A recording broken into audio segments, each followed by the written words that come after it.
All right, so what's up with y'all, man? It's your boy Rick Ross, the Hitmaker, and I have the honor of sitting next to someone that I really truly look up to.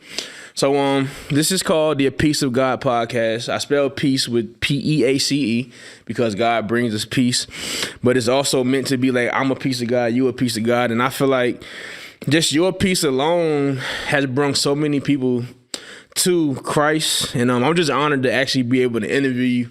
And throughout this interview, I want to give people the opportunity to actually get to know you as a man, you know what I mean, and not just like the internet sensation and stuff like that. And we kind of got a little history, man, so if you want, you go ahead and introduce yourself to the people, man.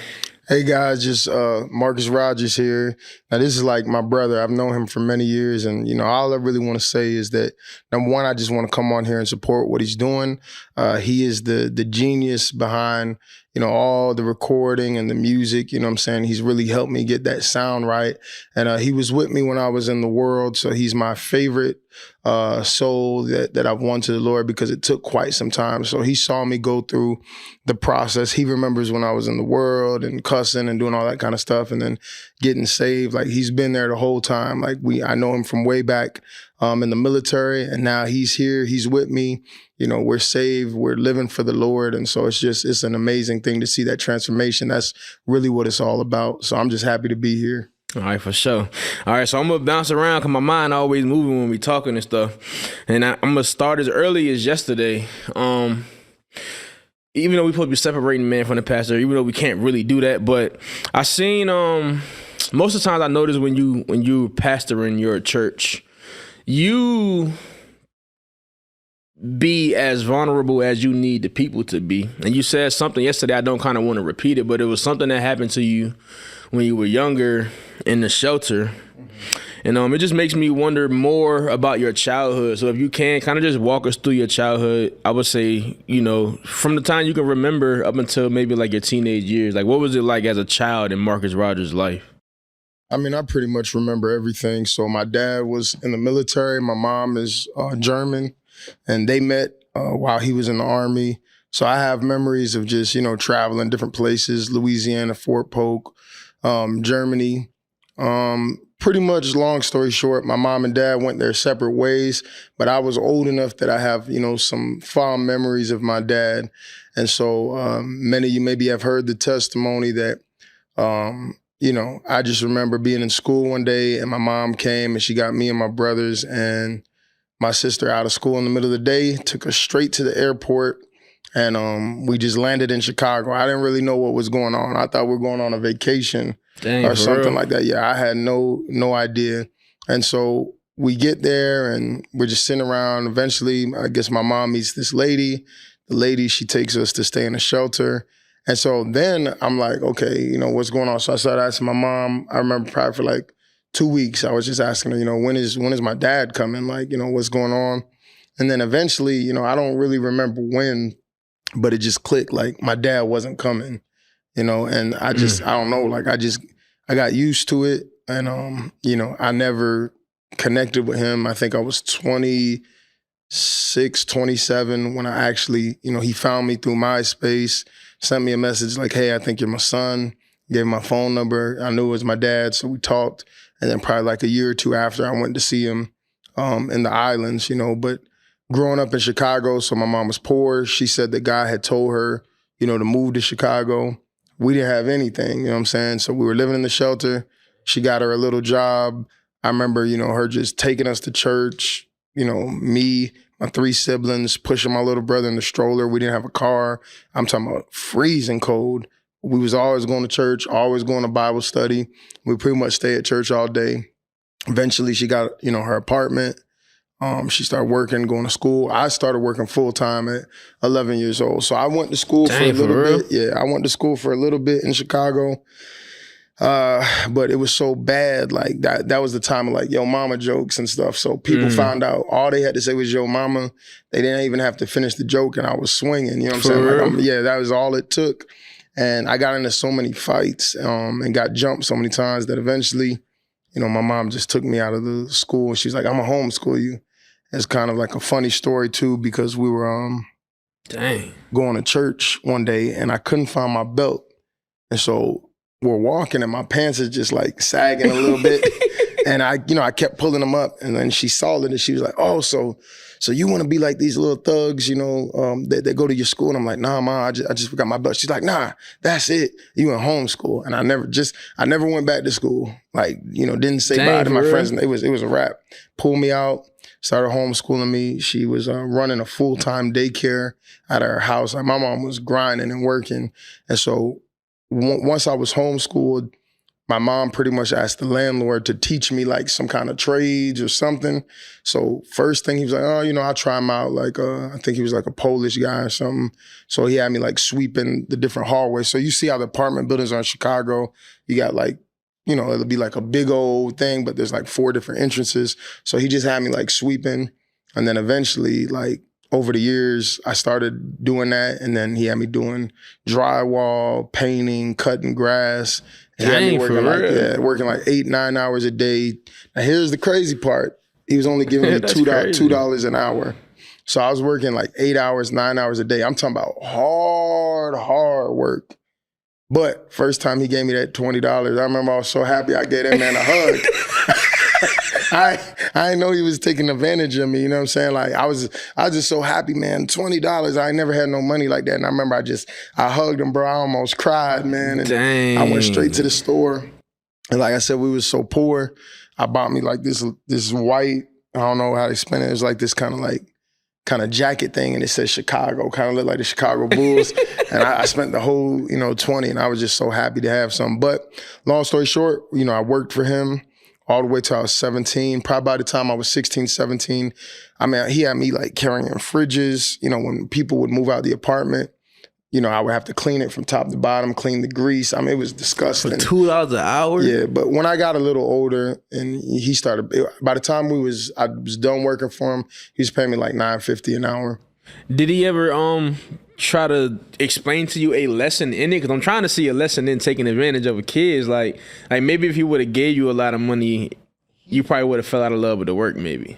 Nah, he felt like he doing me a favor, but he was teaching me like how to put drywall, painting and stuff. And it was beneficial though. I love it because I had he was a real, he worked hard. So he came from overseas, saved his money, bought a little apartment complex. Then he bought another apartment complex. So he had like 4 or 5 across the city. So he would take me to all of them. So I felt like he probably I was more like an apprentice, you know what I'm saying, kind of thing. And he was hard on me too though. Like I remember when he first started teaching me to paint, like I'm sloshing the paint around, it's dripping on the carpet. He smacked me on the back of the head. He said, "Hey, stupid," like that's just like talking real. Yeah, like it was like that, and it kind of messed with my self-esteem a little bit because he would make me nervous, like when he was teaching me something new, with the saw or whatever. And I actually started looking at him like a father figure because I worked with him so long. That's the first thing popped up in my head. Yeah, I wanted him to be happy with what I was doing. So when he was like, "Hey, good job," I felt that. But then at the same time, I would be, a little nervous. And so when, "Oh, hey, you stupid," for a little while, I actually was internalizing that. I thought like, man, maybe I am stupid. It kind of affected me when I got a little bit older. Long story short, worked till about like 17, 18, started going to college. And then from there, I joined the Army. All right. So before we start unpacking the Army, did you ever get to find out what your mom was running from? Yeah. So, hey, I just say this, plug right here. Go read my mom's book. He can put the link in the description. She tells the story better than me because I see it from a child's perspective, but pretty much there was like issues with her and my dad, which, he's owned up to, and it was going on for a while. And she just felt like God was like, okay, you free to go. Right. So, right. I figured that too. My next question was going to be to ask if he's ever owned up to it. So the thing she was running from, like seeing it as a child, like how did you take it, or did you look at it as like normal, like just people just going through stuff? Man, I didn't really see it too much, right? Like so. Now I remember probably when I was like right before when we moved from Germany to the Virgin Islands. I remember 2 incidences specifically where kind of had me looking at my dad funny, but it was more so the way that he was talking to her. And then there was another incident, like. He would pretty much, I didn't know it when I was younger, but I put 2 and 2 together. Like when I got older, he would take me to other females' houses and be like, hey, go play the game. I'm gonna go back here real quick. And I'm just playing the game. I don't think there's nothing, nothing wrong with it. And then when I got older, I remember just like how they say, like, when you're a kid, you suddenly come into consciousness and you don't really remember when. It just hit me one day. I was like, that's what he was doing. So yeah. Dang, so that's a lot. All right, so I mean, so when y'all got to Chicago and you start going to the school and everything, were you always like a fighter as a kid, or did you just feel like you had to like prove something as far as like being in a new city where they already bad and all of that? Like, I think most of the kids that grew up, if you was in the like 80s and 90s, like karate movies was big, Bruce Lee, Jackie Chan, Power Rangers, Ninja Turtles. So like that's all we did, playing outside. Like, I'm the Red Ranger, you the Blue Ranger, and we're fighting, throwing kicks. Like, everybody wanted to do karate. So I think part of it, initially when I was younger, I just liked it. And then, people just, it's Chicago, you fight. And then I think even as an adult, I was fighting a lot. But when I was an adult, it was more so looking for that validation, like, I'm a man, you know what I'm saying? Like, you're not gonna bully me. You bully me as a kid, that's different. But then when I became an adult, I think that I loved the fighting so much because it made me feel like, like a man. Dang, that's crazy. So is it all right, because you had the guy that was I feel like he was grooming you to be the man you are today, though, even though he was kind of harsh with his words and everything like that. But as far as like just the whole fighting to make you feel like a man, what was it going on in your mind that made you not feel like one, to the point that you had to fight to feel like one? Was it like the lack of the gap with your dad not being there, or what? There's a lot of different things I could say as far as like what led up to the adult thing, but you can't replace a dad saying, I'm proud of you. You know what I'm saying? Like, it don't matter how, because a mom, by nature, the woman is the nurturer. So you fall down, you scrape your knee, your mom gonna be there. She be like, hey, oh, baby, you okay? Da-da-da. The dad, he gonna be like, hey, get up, because he know you good. He be like, hey, get up, brush it off. And so when you never hear those words, it's like something unlocks in you that even if you don't want to admit it, you're looking for it, and there's a lot of grown men. That's why they do the stuff that they did, because they never got that validation. You can always see the difference in an adult who got that validation in the way that they move, and they're even a little bit sure of themselves. So when I actually met my dad when I was in my 20s, I was already preaching and stuff like that. And I remember, man, it just kind of caught me off guard because I didn't think I needed it. He was like, man, son, I'm so proud of you. Now, mind you, I ain't talked to him since I was 7, and it hit me in my 7 chest. to 22? 26, 27 is when I saw him. Like 20 years? And when he said it, still brought tears to my eyes. Like, it unlocked something in my soul. And so then, there were other things. I was 17, I think it was, my first serious girlfriend. She did me dirty. You know what I'm saying? Like, that was the whole thing. Started putting a bad taste in my mouth. You know what I'm saying? Like, she lied to me, played me, set me up to get robbed. I was a virgin until she set you up to get robbed. That's in Chicago. Or this is like, yeah. Dang, son. All right, so after after your dad found you, y'all met up, y'all linked and everything, did he ever get to express how the 20 years affected his life? Yeah, he told me, his story. Like, he was crushed, you know what I'm saying, like, by what happened. But at the reality, he knows what he was doing. So it's kind of like he took the L. Like, he knew what he did. And, if he was here today, he'd probably just say, hey, she just got tired of my, whatever. And so that's just kind of how he looks at it. Like, obviously you could see the pain, in his eyes, when he thinks about it, and he wonders like what it would be like to, you grow up with your actual, kids and be there and stuff. And I'm a full grown man by the time that, I'm coming to see you. So, he just took it for what it is because he knew what he was doing. Dang. All right. So this is kind of not a complex question, but I'm gonna try to get out the best I can. All right. So, I know as men, we take everything on the chin. And sometimes they get us down, sometimes we suck it up. So thinking about his perspective for them 20 years and just being able to just suck it up, that's just being a man, right? Mm-hmm. But this is always a little boy, like an innocent little boy living on the inside of us. So it's like, as a pastor, you know how to speak to that person. So like, what have you ever got a chance to speak to that person in your dad? And if not, what would you say to him? Because just saying, yeah, I know I did wrong. That don't always do it. Like, that's just us being men and getting over what we did. So, like, what would you, as a pastor, say to your dad? Like, It's a little bit different because he's almost, about to be 60, and dang, for real? yeah, he's been He through. look like he like only 40 or something. Yeah, all he does is work out and stuff like that. But he's owned up to what he did. Right. Usually, when you're talking to the kid in somebody, it's like there's things in their behavior that is causing them to act out as an adult in an unhealthy way, but it's rooted in childhood trauma. It's rooted in, voids of not having a father, not getting the love and affection that you needed. It's rooted in getting your heart broke at a young age or having somebody do you dirty. And so a lot of times people in their 30s and their 40s that, that behavior is normal to them or dysfunction is normal to them. You looking at it from a healthy perspective or an outside perspective, you can look and see, okay, something right there, the way you interact with people, the way you respond to certain things is not right. And then through the Holy Spirit, you can often see that child like, okay, there might be molestation there. There might be a father wound there. And because of that, like that trauma will cause people to go in survival mode. And until they get healing, they'll do it their whole life until it gets addressed. The difference with my father is I believe he's in a place where he's confronted it. Like, I did wrong, and now I'm just in a stage of my life that I'm trying to do better because I'm on the other side, closer to the end, so yeah, it's really nothing to say to him about but if I that. knew he was 60, I probably wouldn't even have asked the question the way I asked it. But that was a good answer, though. All right, so I'm sure it's a lot we can go to in childhood, but my goal isn't to bring out family business and all that stuff like that. I want the people to get to know you as a man. So what was it? What was the deciding factor like of you going into the military? You say you went to college first, right?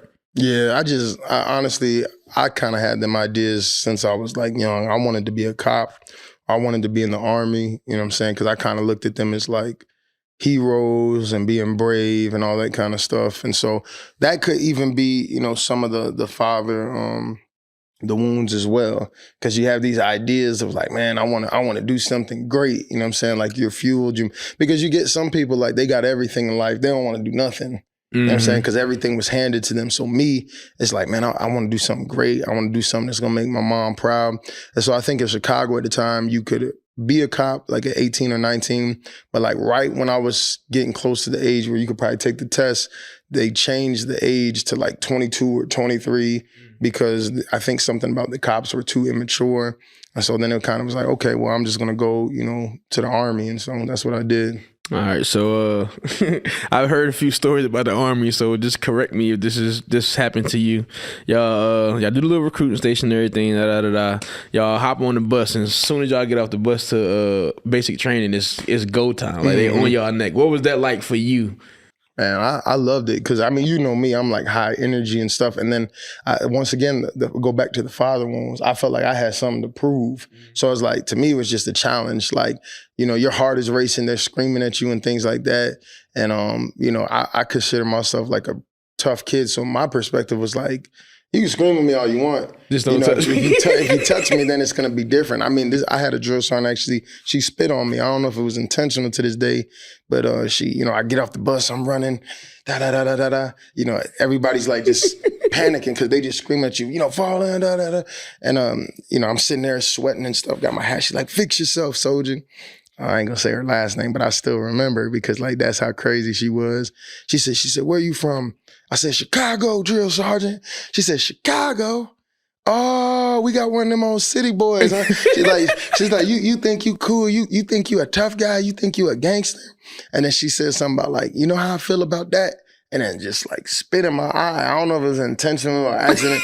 And then she went off, you know what I'm saying? And it was just crazy, man. It was like, but it was fun to me. So is the intensity of what they do meant to break you and what you know? Yeah, it was definitely breaking Did it break people. you though? Is my question. Me, but the dude behind me, he peed on himself. He peed just from them yelling and all that? Yeah. And then there was I remember a couple of girls was crying. And, so they right away, I guess if you're like a mentally strong person, you think that's kind of funny. But then like, some of them dudes, as soon as we got off the bus, they was looking like, I made a mistake. this was a mistake. You know what I'm saying? So, but then I'm gonna be real, and you know, my mom don't mind me saying this. My mom was a drill sergeant. You know what I'm saying? So it's For like, real? no, I'm saying like as far as like yeah, how she ran the house. When I see her on stage, I was like, just yesterday, bro. I'm like, yo, this is where Marcus get it from, yo. Yeah. And I told you that's when God started giving me all them ideas about just like what I need to be doing for the church. Like, what can I do for the church? Because you already got it going, but it's like these stories is like they just matter so much. Like when I see your mom just up there, like I don't even know everything she went through, but just a little bit, whatever made her run. You could see she's joyful that she's free from it. I don't know if she's clear-headed about everything, but I could just see in her passion when she's talking, it like the way she talking to people, she been free from something and she want everybody to experience it too. She loved Jesus. Ain't no doubt about that. Like what you see, you know, my whole childhood, hey, she up 5 a.m. praying. And then every day, you know, you would come in around 6. They used to, you know, so the soaking instrumentals that everybody listens to now, they used to play that kind of stuff on the radio around 6 o'clock every day.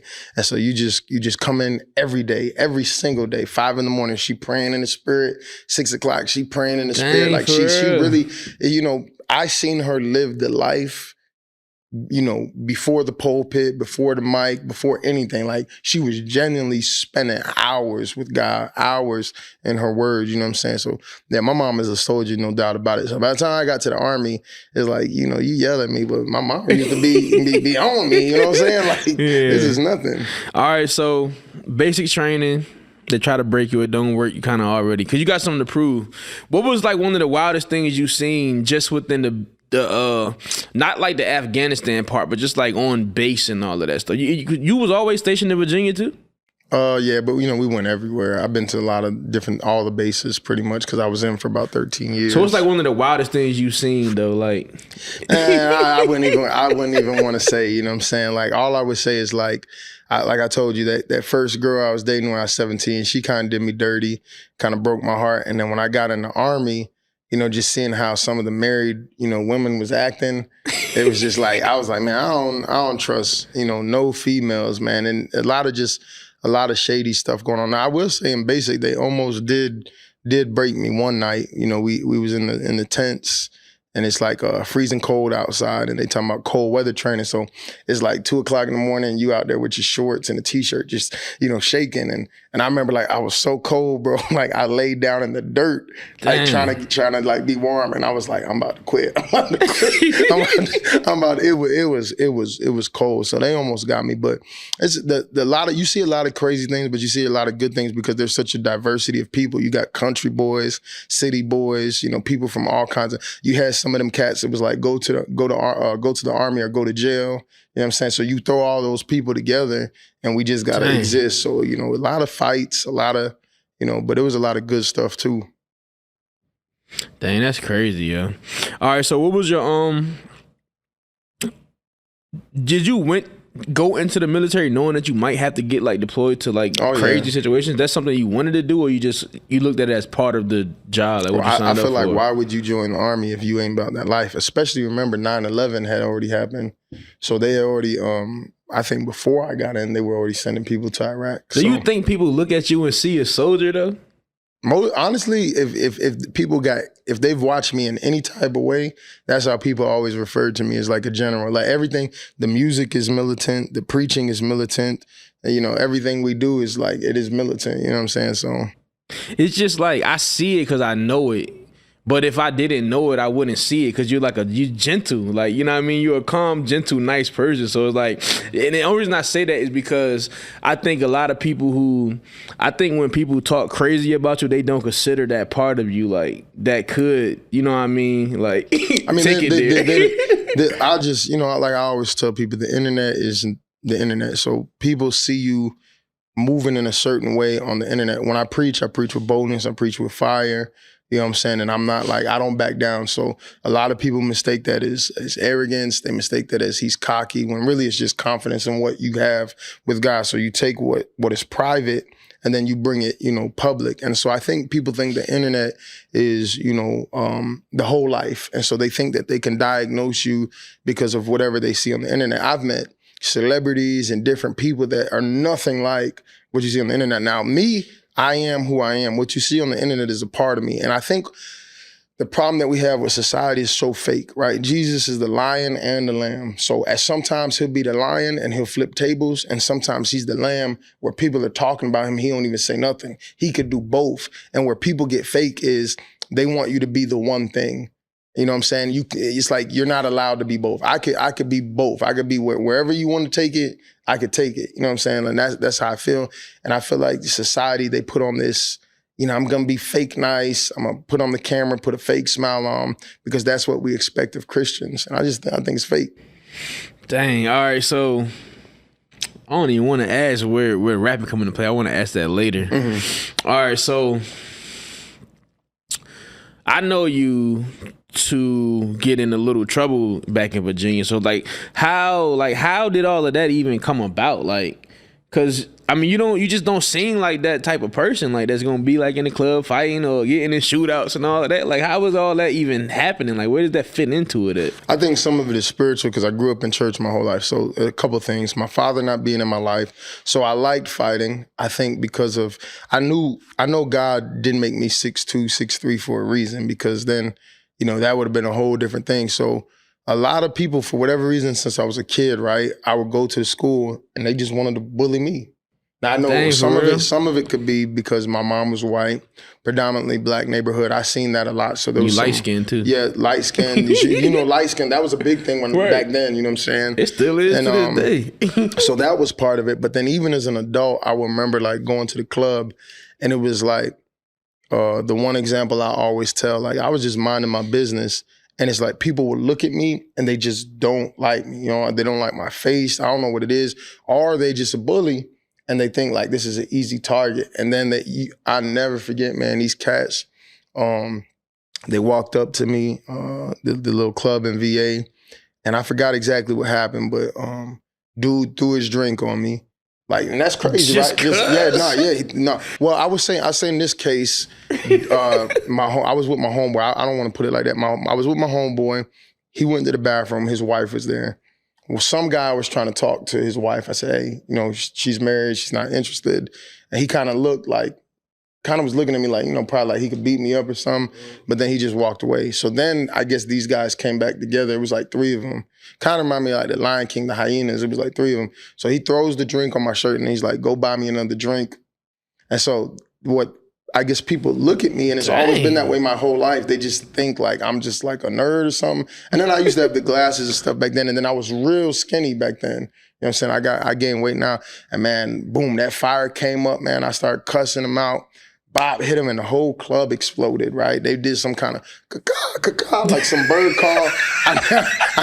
We were fighting like 30 people. It was me and my two homeboys. I never forget. That was the longest fight of my life. Did a bird call? Yeah, straight up. He did some kind of like hand signal, and then like, man, probably like 15 dudes came around, and so they was ready to get me. But then my homeboys was more like your height, in stature. And so they came over there, and then the dudes kind of backed off until we got in the other room. And then when we got in the other room, there was so many of them, man, like I was getting stumped out probably for like, man, a good couple of minutes, you know what I'm saying, until I was able to get up.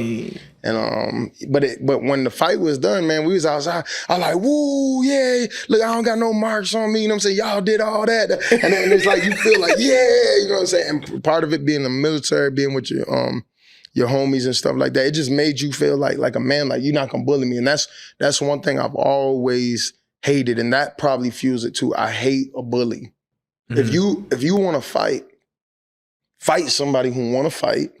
If you want to fight somebody that's your size. And it's been my experience that the people who usually want to fight, they try to fight people that don't want to fight. And when they want to bully somebody that's not their size. And so then what I see is somebody come along that's your size or they got that same energy. Now you don't want to fight.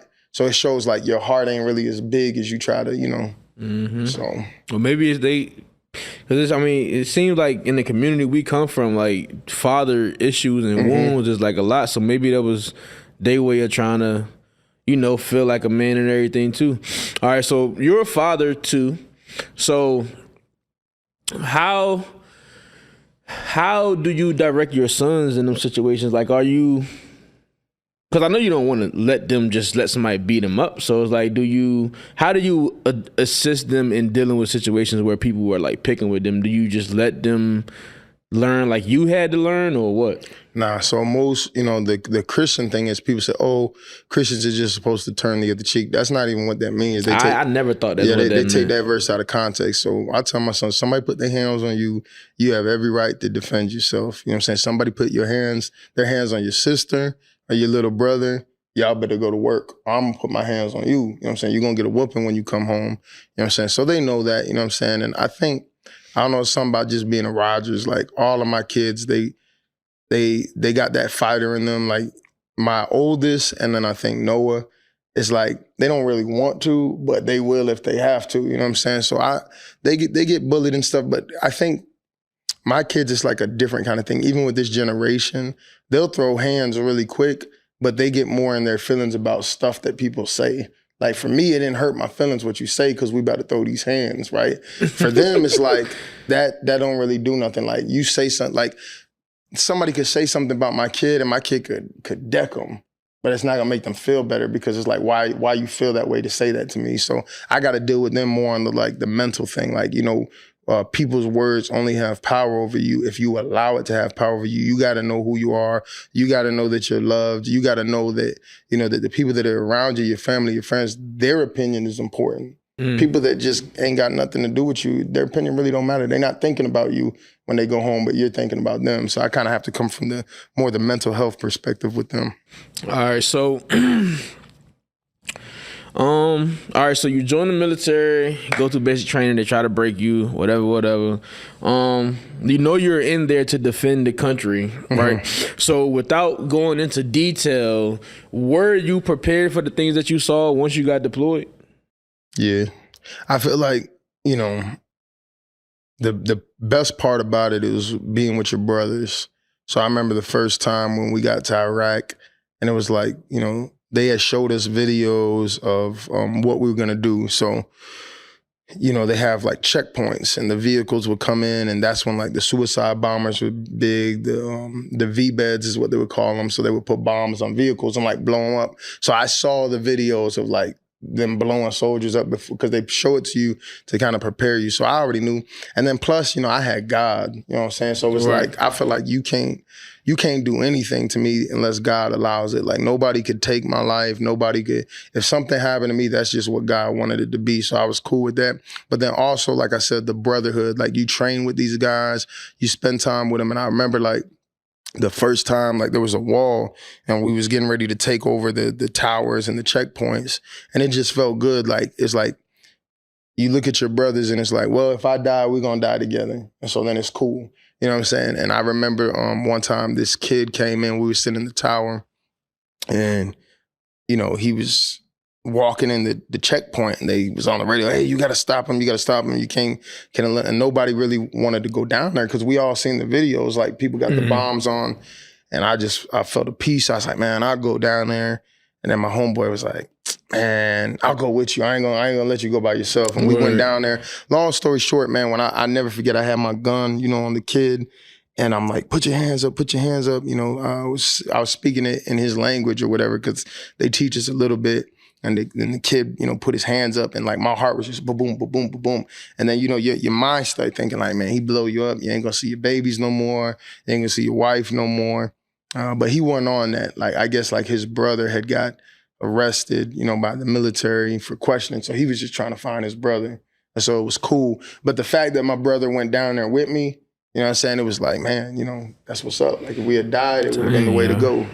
I just couldn't even imagine like what it is like to be you for real, like especially with all the memories and everything, because just even having to be in a position where you have to put a gun on a child because you fear that, I guess because they trained to kill themselves, like in the midst of trying to kill you. Like I just couldn't even imagine what it's like going to sleep. I used to work with a ex-Marine who was producing this stuff, and he used to have like terrible dreams and everything. Like I don't even know how he was able to shake back from PTSD. That jump.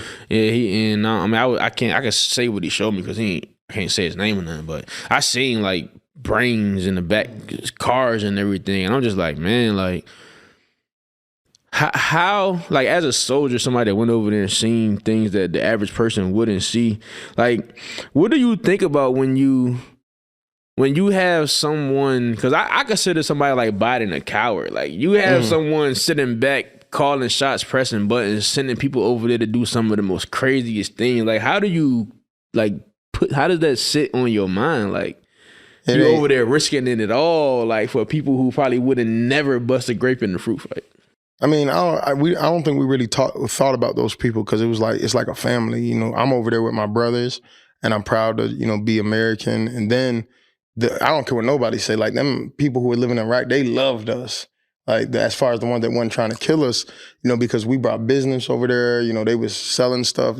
They had the bootleg DVD guys. So man, you over there, you get the whole.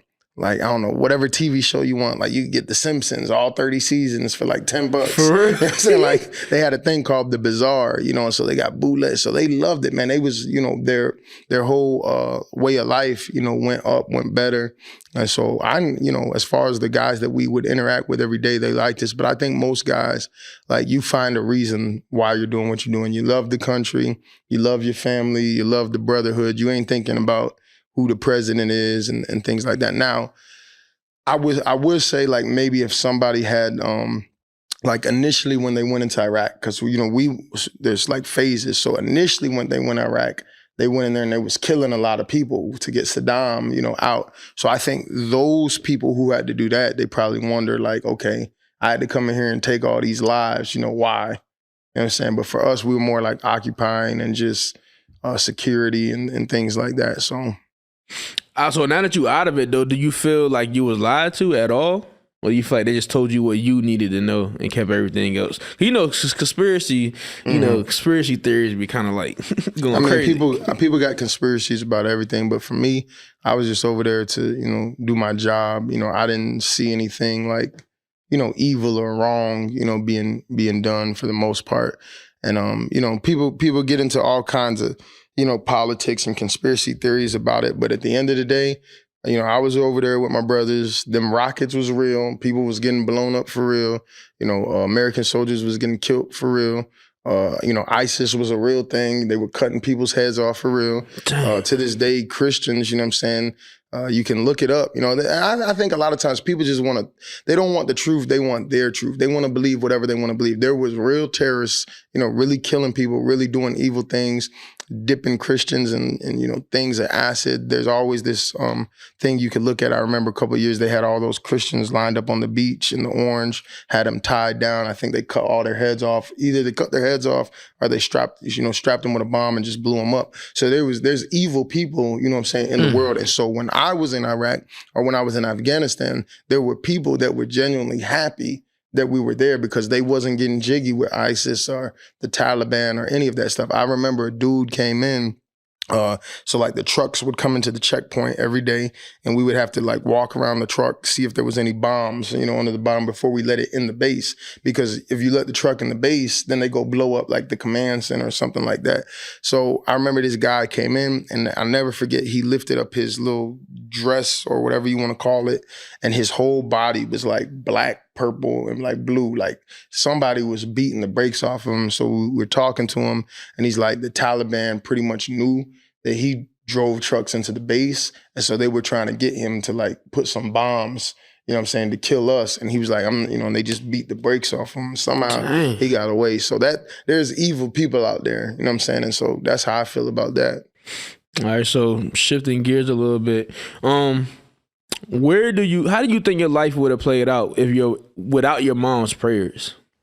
Oh, I would have died. So you know the story of when I was in Virginia and I got in that shootout, at the alley and stuff like that. And I remember like when the bullets were flying and, hitting the truck, I felt in the spirit like my mom was up praying for me, like she knew something was wrong. And there's no doubt in my mind, that she probably was up because so many experiences that I had as a child. I remember one time I got arrested. She said, I don't want you to go to that park no more, but that's like where I used to hoop and stuff. And I remember I came home from sneaking to the park. And I just walked past her and she was like, stop. And like the way she said it, I remember I had chills in my body. And she was like, you went somewhere that you wasn't supposed to go. And I knew it was like God, and I had enough fear of God, like I'm not gonna play with it. I was like, yeah, I went down to the park. So then, she beat the brakes off me, what I'm saying? And that was that. So I know like she was really in tune with the spirit. Like she really knew like when something was like going on with the kids, So if it wasn't for my mom's prayer, I wouldn't be here. I'd be dead. Is as far as her family line, I know we can't trace it all the way back, but was her mom a God-fearing woman, or did it start with her? Like, did she break the curses? It's pretty much started with my mom. They're from Germany, and then I think my grandmother was from Spain. So they're probably more on the Catholic side, if anything. Mm. All right, so where does rapping fit into all of this? When I was younger, I always been a worshiper, what I'm saying? Like I love to worship God, to praise God, and I couldn't really But like in choir type of stuff, or just in church in general, like just period. I like to worship God. So like one of the best ways you do that, is you sing to God. So when I was younger, before puberty and stuff, I was singing and stuff on the praise team, and then my voice started getting deep, and I was like, man, like I had bought my electric guitar, I had bought my drums, And you used to play the guitar too. Mm-hmm. Yeah, well, I started when I was working for the one guy I was working for. So funny story, man. Dang, So when he started actually paying me, and I had a little money, I bought like a whole drum set, right, and like set it up in the apartment. Now, mind you, there's apartments everywhere, and so Saturday I'm like, boom, boom, boom, boom. And so he calls me. He's like, hey, Marcos. He's like, some idiots over there playing the drums. I need you to find out, who it is. I'm like, yeah, I'm right on that. You know what I'm saying? And so I thought I was gonna be like in a worship band or something. But then when my voice started getting deeper, it was like, I can't really. I'm not called to like sing like that. And so then I started hearing about Christian rappers, and so I started kind of playing with it a little bit. And it was just a form of just expressing my love to God. Kind of like David writing the Psalms, I would say. So you understood Christianity as a kid. So I know how the world pulled me in, but how was the world able to suck you in as much? Like, what was it? Did you stop, your faith got weak or something? Like, what was it? Mostly, I would say it's just relationships. Like I said, that one girl, she scarred me pretty bad. Long story short, I remember like I was a virgin and stuff, so I was like 19, because, as a Christian, you're waiting till marriage. So she was always trying to get me to do stuff. I'm like, I can't do it. So I guess she got somebody else to do it. You know what I'm saying? And she got pregnant. And, me being dumb, man, like I was so like in love with that girl, man, like, obviously we went our separate ways. I cried my tears or whatever. And then I think probably when the baby was like 1 or something, we got back together. We tried again, what I'm saying? I'll be that baby's daddy, you know what I'm saying? And like the other dude was off gone somewhere. And then she did me dirty again. Was she Christian too? Yeah, she was supposed to be, you know what I'm saying? But, and then just going through, everybody knows, right? I've been divorced twice. A lot of that had to do with Afghanistan, Iraq. They were sending me back to back. The marriage was young. It was just straining the relationship. I was young, man, I look at how I was 19, like people be trying to like say stuff because I got divorced. I'm like, man, I was a kid, bro. Right. You know what I'm saying? Like you totally ignorant, at that time. You think you know about life. You think, I didn't even understand, women. I never had my dad teach me anything that, women and men are wired differently, respond differently, all that kind of stuff. So I think a lot of hurt, a lot of trauma, a lot of disappointment in relationships. So you go to the club or whatever, hang out and stuff like that. But, at the end of the day, that stuff, it wasn't really like, I would go, but it was like, man, this is whack. I always knew I was going back to church, So how did you meet Abstract? What's her name? Charity. Oh, Charity. Yeah, she was working. So she was working at the mall, cutting hair, and somehow that's so funny. Yeah, she circled back around. Yeah, like, facts. Recently, like she be seeing the post, she be saying she proud of me and everything. Yeah, that's funny. That it started with Charity. Yo. Wow. Yeah, facts. Yeah, she was working at the Patrick Henry Mall, so that was the only place I knew at the time to get a haircut, because all the soldiers would go to the mall, and so just one day the music came up. She's like, you gotta talk to this guy Abstract. And then that's how that happened. Let me find out Charity responsible for all this. Hey. She played her part. Yep. Crazy. That is crazy, yo. You knew her already, or you just from her. She was working at the mall, so I went in there when I first joined the Army. You got to find a place to get a haircut, and so I don't know, it was Supercuts or something. So I just went in there, and then she cut my hair, and then I just kept going back, and that was it. So all right, so Charity put you on this track. Mm-hmm. Who were you recording with before then? I would just record myself. That was all. Oh, word. So when you met Strack, that just was like a rap, right? Yeah. You remember like the when people were Skyping with the Logitech mic and stuff. So I used to record myself. That sound terrible. That's how we had, bro. We used to have to do the whole song. We didn't even know nothing about like doubling and none of that. I was just one take all the way through. Yeah, that joint used to be lit. I was a hook man back in the day in high school, man. Dang. All right, so Charity, Strack. What was going through your mind when Strack first mixed your music? I was just like, man, it was just cool. Obviously, he was talented. You know, you guys had the chop shop and all that kind of stuff. So, it took it to a different. No. So the first time he ever recorded me, that junk was kind of scary. So this was actually after I got into the fight or whatever, right? Uh-huh. So the club was right there, and then where she told me to go was that apartment complex over there by the Wawas, right? So I'm already like, I told my homeboy, I'm like, because I've been set up before, I don't know if this girl's sending me off to get robbed. She know I'm in the military. And so she's like, yeah, go to this address. So my homeboy comes with me. I go in the apartment, poof, they in there blazing, what I'm saying? And they just hit me. And bro, I was so like green back then. I'm thinking, man, like I'm gonna get in trouble with the Army. I'm gonna get a contact high just being around it, and it's gonna show up. So I'm already tweaking, and then I'm looking at Strack, and I'm like, man, he kind of looked like one of the dudes that was in the club. Cause and he was big. The one of the dudes who hit my homeboy, he was like, he was big. You know what I'm saying? And so then I'm like, all right. And then there was like some dudes like, sitting on the couch. And I'm just like, oh man, they look like them type of dudes. So I'm just walking in, I'm like, oh man, but I ain't want to be no punk, right? So that's where that the father ones and stuff come in, like, hey, if I go out, this is how I'm going out. I'm not gonna, I'm too scared to record. And so he had the microphone like in the bathtub. You know what I'm saying? The bathtub. Yeah, I remember. And so I get back there, bro, and I'm rapping. And I'm talking about Jesus. And I remember, I ain't gonna say how they said it, but the dudes who was like sitting there was like, man, that in there rapping about Jesus. Bro, and the whole time I'm in the back, I'm a little bit claustrophobic, so I don't like the small space. So I'm like, man, if they come in here and they open the door and start, beating the brake, I can't really move, like, so I can't. And so yeah, that's how I met him, man. Bro, but that's crazy. Was it the pink shower curtain in there, or was it a different one? Man, I ain't gonna lie. I ain't throwing no shade, but it wasn't even a shower curtain in there. Was it the red and gold mic? Which mic was it? I don't remember, man. Like, Cause either you throw shade, that was my house. You know that. I was too nervous. You know what I'm saying? To even I was like, man, let me record, get out of here, man. And bro, I had the craziest life, bro, to not be gangster, bro, but I was always in it though, like always around it, bro. Like all the gangsters used to be at the crib, but for some reason, bro, even you didn't know it at the time, but you were still safe. Like for some reason, people had enough respect for us to never do anything. Like, and what's crazy is it's just one guy to be reaching out to me now. I guess he had like a troubled life for a long time or whatever. But I remember one day he was in my crib and they was like, yo, Rick, you lucky, man, because that dude was sitting on your couch, he lunched me.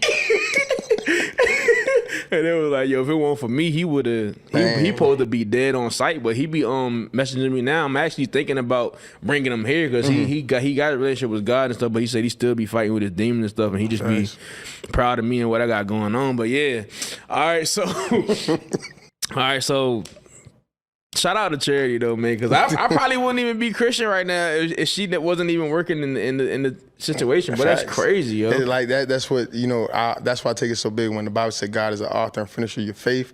Like I look back over my life and there's certain moves that were being made that I didn't know had anything to do with anything at the time, and then it's like 5-6 years later. It's like, oh man, like, so then you see God's hand was with you the whole time. Even when you was out there being stupid, being dumb, doing your own thing, God was steadily like putting little pieces here and there to make something happen. All right, so I remember the secular rap.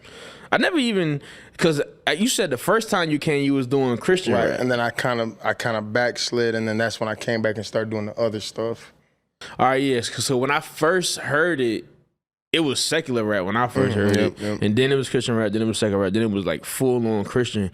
So for a long time, you was Strack's client, because you know, like the way we did business is his client's his, because I don't want to take food out his mouth or whatever. So I honestly didn't even know that I thought it would only go as far as me making beats for you sometimes, and maybe shooting a video here and there, because that's what I did. It's not what he did.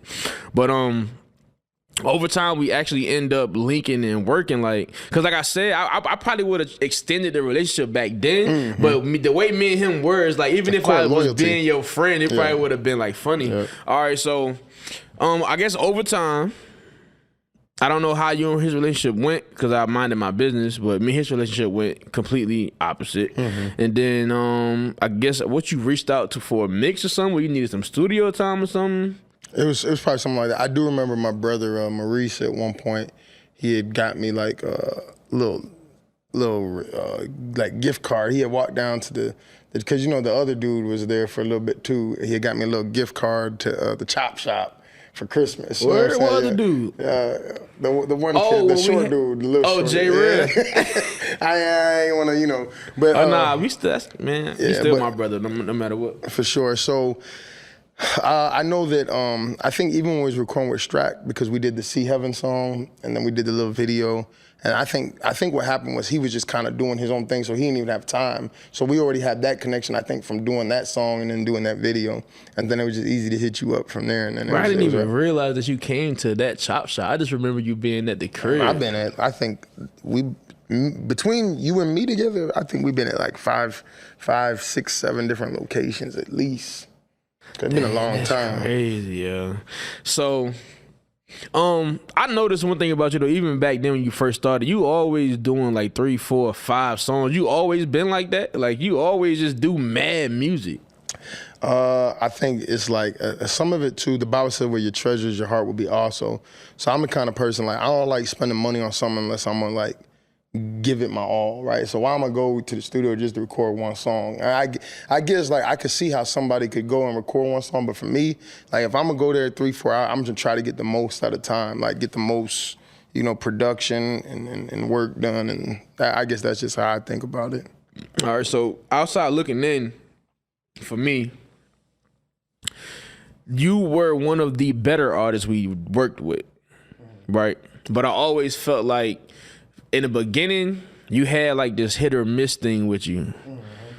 And you always sounded like an industry artist. Cause you know, some people say, oh, you sound like something that's on the radio. You always had that, but it was a hit or miss. And I'm sure you felt that too. At what point in your career did you realize, okay, yeah, this is hitting. Okay, this is hitting, and this is hitting, and this is hitting? Because I start seeing, I think I told you about it before. It's like, I don't know where the growth came from, but did you notice that in your career? So we did a lot of people, I guess the internet doesn't know about this, but we had that In Love with Jesus mixtape that was on Dat Piff, and it did really well. You know, I recorded a lot of songs with Maurice, my other brother, you know, and so the quality was decent, but everybody in the church, they loved it. They would be riding around, and I'm like, man, people really, they really rock with it. And then we did another kind of like mixtape thing, and like same thing, the people in the church was like, it wasn't like blowing up as far as like, you know, like how it is now, but with the church folks, like everybody who knew us, they loved it. And I said, man, okay, they really like it, you know what I'm saying? And so then I brought Marv. Well, we did the one with Chris Hanks, right? And so then it was like, okay, people like it, but I still wasn't taking it like, oh, I'm gonna really, really do it, like really actually try. So then Marv came along, right? And you know, he takes it like super serious. You know, he's the complete opposite, like every little detail. So that kind of pushed me, you know, like he's like, you know, when we really got some, you know, the people are kind of already listening. So then we did the Open Heavens album. And that to this day, that's, to me, there's no skips. Like, you know what I'm saying? Like that thing was. Dang, so I feel like I started working with you at the right time then.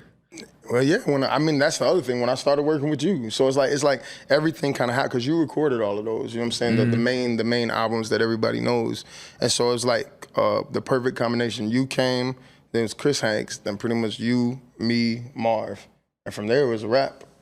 You know what I'm saying? The sound went up. You know what I'm saying? And then I always been like, everything I do is family, brotherhood. That's why people are like, man, you got so many songs with everybody on it. Like, why not? You know what I'm saying? Like, why would you want to just do a song with just me. You know what I'm saying? When you can have other people and different voices. All right, so I know how everything popped off, and I don't even want to bring up that situation, even though you don't mind talking about. I don't want to do that because I feel like in most interviews or whenever they talk about you, they bring up the worst things, like, and I just don't want to be that. But when you woke up one day and seen that you was reaching millions of people, what was that like to you? Good or bad? Like when you woke up and seen that, what was that like? I never really asked for it, so I always tell people, like, with the whole Facebook stuff. You know, I was in Korea, and the only like real big success that I had already been doing videos for like a year or two, and it was because of what you're talking about. I was going through so much bad stuff. It was like, okay, either I'm gonna go back to the world and throw in the towel, or I'm gonna just keep through the tears, through the pain, keep reaching for Jesus. You know what I'm saying? So I was like, man, I'm gonna keep reaching for Jesus. And so for probably a year and a half, I was making videos. It wasn't really getting no views, but it was just encouragement, motivation. You know, don't throw in the towel. I'm being transparent. I'm being vulnerable. You know, that I'm going through it. You know, a lot of those videos I'm crying and stuff, but they weren't really hitting. And then I did that that whole thing with the Lord told me to go stick my head in the trash can. So I did that video. And I remember overnight, I woke up, it had like 10,000 views. And then World Star had posted it. You know, it was all over World Star, and it was just going all crazy all over the internet. And then, you know, so a little bit of buzz. And then by the time I went to Korea, it just blew up. Everything I was posting was hitting millions of views. But I didn't really, it didn't like blow my head up or nothing, because number one, I loved being in the Army. So I was never doing it like, oh, I want to be a star. Even with the music, it was just like, this is going to help whoever it helps. Have you ever got that? What? That perspective, because, and this is just a transparency for me. Because like I said, you was always Strax person, so anything I seen, I wasn't connected to it other than just that, like Strax. So when I seen it, I was like, okay, he's just doing like a Christian version of what the other motivational speakers doing. And since I known you, when in my mind, anyone who's rapping, we're trying to be famous. So at first, I didn't know how real it was. I was like, okay, maybe he's just trying to figure out a way to promote himself to get the music on and stuff like that. But it wasn't until like when you just constantly keep seeing it and seeing it and seeing it, okay, yeah, this dude. What really made me realize that you was serious when I started paying attention to the fact that you can say this stuff 100 miles an hour without messing up. I was like, yeah, you can't really practice that. Yeah, I would say that you can't lead people publicly where you don't go privately. So everything that I do, you know, it comes from the private place, spending time with God, whether it's the music or the preaching. And so for me, it was never about being famous. It was about helping people. I remember before the videos were going big in Korea, some dude, he was touched by the video. And I was about to get emotional right now. And I never forget, I was just, so like my mom, bro, all she did was spend time with God. So then by the time I got, you know, older, I'm spending time with God like that too. You know what I'm saying? And so from that place, you know, I just kind of, God would just speak to me. And so I remember the Holy Spirit told me, somebody is going to call you on Facebook Messenger, pick up. You know, and this is when I was in Korea. And so, you know, that's a weirdo stuff when people calling you on Facebook Messenger. Like, you ain't supposed to do that. But I know what the Holy Spirit told me. So I remember I laid down, I'm chilling, and then sure enough, my phone started ringing. So I pick up the messenger and I look at the video, and some dude is dark. I can't see his face.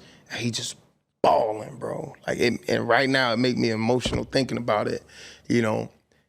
And he like, man, da. I said, what's going on, man? And he was like, I just told God that I'm gonna kill myself. But God, if you don't want me to kill myself, I'm gonna call this dude Marcus Rogers. And if he pick up, then I know you don't want me to kill myself. And so, man, when he said that, bro, now I'm bawling, crying with him, because I know I wouldn't have picked up if the Holy Spirit didn't tell me to pick up this man's call. And so that happened, and it was like just to see the effect that you can have on somebody's life. It's not about the thousands, like the Bible said, the heavens rejoice over one. So that man, because of the obedience, you know what I'm saying, that I listened to the Holy Spirit, his life has changed. And so that's how I look at it even to this day. Now, people who don't know because, you know, people come in at different parts of the story. So they just see, and they're like, man, he just doing anything to go viral. He doing, you know, clickbait or whatever it is. And then from my perspective, it's like, no, when you do it so long, you know people. If I make a video, 7 ways to pray, you ain't gonna click on it because you feel you know everything anyway. But if I make a video, you know, and I put Cardi B or somebody's face there, you gonna click on it. And what's so crazy to me and hypocritical is the same people that's complaining about it is the same ones that would click on it. So you didn't click on the other one, but you'll click on this. And then you wanna be like, oh, he's this, he's this. So it's like, it just is what it is. I had to learn that no matter how much you explain yourself or how much you put your heart on, you know, your sleeve or whatever, people gonna believe what they wanna believe because they come in at different parts of the story. So at the end of the day, you really just gotta move in a way that is, as long as God is pleased, that's all that matters. Like, unless somebody's really in the spirit, they gonna misjudge you. You know what I'm saying? So that's just kind of how I take that, you know. My focus is, you know, like even this Sunday, you seen what happened. You seen some of the things that came up, people being molested, people being traumatized, like lives are really being changed. And it's been that way for 10, 12 years. I've seen people that, you know, used to drink, used to smoke, dudes who used to sleep around on their wives. And not because of me, but because of God using me, giving me the privilege to be used and being willing to, whether it was the videos or something, their life has changed. Bro, there's been so many times I'm like walking in a Walmart, just walking in a restaurant, and somebody will come up to you. I remember clear as day, man. He was a first sergeant. I was in Fort Campbell. Came out the barbershop, and this dude is like 40 or something, big dog in the Army. And he just come up to me, his hands is just shaking. I'm like, man, this dude about to swing on me or something like that. And boom, the tears just start coming from his eyes. He said, don't ever stop what you're doing. He's like, you have blessed me. So, you know, the guy with the suicide call, I remember being in Korea, the Holy Spirit told me, don't go eat breakfast this morning. Like, I had to get on the bus to go to the mess hall. And I was like, man, I really want to eat. You know what I'm saying? Like, I love to eat. You know what I'm saying? And long story short, I didn't eat breakfast, so I had to take the second bus. So I walk out my room, and there's this soldier, some older, like, soldier lady just standing aside. And the Lord was like, go over there and just give her a hug, offer to give her a hug. I was like, you know, she was older. Like, obviously, if she was, like, younger, something, I wouldn't have did that. But I walked up to her, and I said, look, ma'am, I know this is going to sound kind of funny, but the Holy Spirit just told me to come over here and just, you know, give you a hug and pray for you. Boom, start crying. You know what I'm saying? So I've seen too many stuff like that where lives are actually being changed. So for me, it was never about being famous. It's still not being about being famous. It's just, let me reach as many people that I can. And for me, I just got to focus on the ones that receive it, and I focus on the ones that, you know, got something negative to say. Yeah, it's like I tell people all the time, I hate when people use the word fanboy. Mm-hmm. But I'm a fan of yours, like, too. You know what I mean? I know we real tight. Mm-hmm. But a lot of people, when they seen me, like, making the transition to become Christian, they would always, like, feel like you was, like, getting in my mind and, like, crazy stuff. But, like, I tell people, bro, I was like, bro, out of everybody, you the only person that never forced it on me. The only thing you ever told me, you would answer any question I had, but the only thing that you ever told me that set on my mind was that you're too talented to not be famous, and I feel like God holding you for himself. Like, it wasn't the fact that you ever pushed it on me. Like, it was the fact that you allowed me to rap on the music just based on my talent alone. So when people always ask the question, should Christian artists do music with secular artists, from a personal experience, I would have to say yes, because without me being on your music, I probably wouldn't be where I'm at right now. And even in my mind, I was battling with it, because it's like, yo, I really don't even believe in this stuff for real, but I'm on the music. So if you listen to some of our earlier songs, the only thing I did was ask questions to God. But what I loved about me and you being on the songs, well, one thing was, it's our music, so I'm gonna play it in the car. I never bumped no Christian nothing in my car, in my house, never, right? So that was an opportunity for me. But it was always, any question I had, you answered it, like, kinda. It was almost like God was speaking through you, answering my questions that I had on the music. So that had a lot to do with it. But I said all that to say, one of the most softest moments as a man I ever had in my life was the day that I chose to get baptized, and we was all sitting up here in the front, and you was just basically saying that, like, everything you went through with the war, every bit of cheating you went through, all of it was worth it just for me to be where I'm standing, bro. And that joint, like, it just touched me, like, in a way that I can't even explain it, because I was like, I don't think like that, you know what I'm saying? And then even just back to Charity too, she don't even know how much she played in this whole thing. Like, she been a part of a whole lot, and she don't even really know it, like. There was a lot to say there that, because I know people will say something if we don't address it. So the Bible say, let everything that have breath praise the Lord. So to me, anybody can praise the Lord.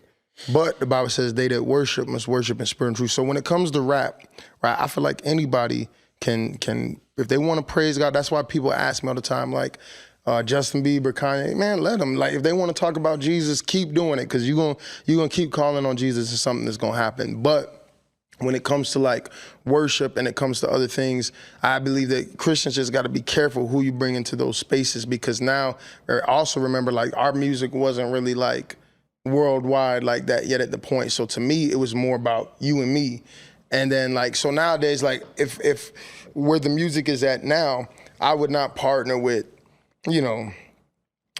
it's hard to explain if you don't have the Holy Spirit. The Holy Spirit would have to tell me, like, yes, do a song with Nicki Minaj, because she's gonna transform. I feel like a lot of people, they just do it because, ooh, she got a big name, so her people gonna listen to it. I'm gonna get more money, you know what I'm saying? And a lot of them, their heart's not really in it. They wanna be on that side anyway. So that's why when I see a lot of Christian artists, partnering with these secular people, the discernment will tell you, like, what is the intent behind you doing?